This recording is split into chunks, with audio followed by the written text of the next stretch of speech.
L'Angleterre et la France déclarent la guerre à l'Allemagne début septembre 1939, suite à l'invasion de la Pologne par cette dernière. Les deux alliés ne sont pas prêts à l'affrontement, et ce n'est que le 10 mai 1940 que les hostilités commencent. Les armées alliées vont cumuler les revers, malgré des résistances ponctuelles héroïques. Pourquoi le pays de l'Arbrel, loin des frontières, se retrouve-t-il sur une ligne de défense ?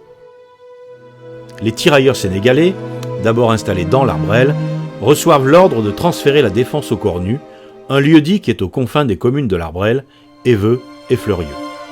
À 18h, le 19 juin 1940, 500 SS arrivent à la hauteur des Molières.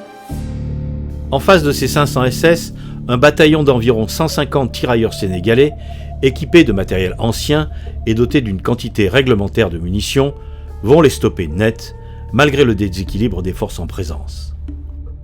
Qui sont ces SS et plus particulièrement leur chef ?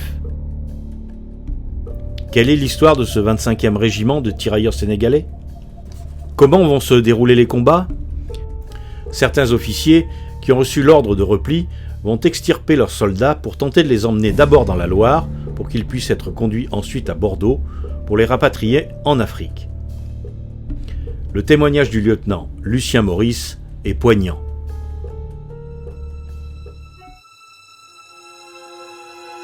Ceux qui n'ont pas reçu l'ordre de repli résistent jusqu'à la mort et sont massacrés par les nazis. Le 20 juin, les combats se poursuivent sur Fleurieux et Lantilly, où sont arrivés d'autres éléments du 25e régiment de tirailleurs sénégalais. Comment se sont déroulés également les combats, notamment à la gare de Lantilly ? Aujourd'hui, le souvenir de ces combats est matérialisé par un espace mémorial et une madone sur la route Napoléon entre l'Arbrel, Éveux et Fleurieux, par une stèle à Lantilly.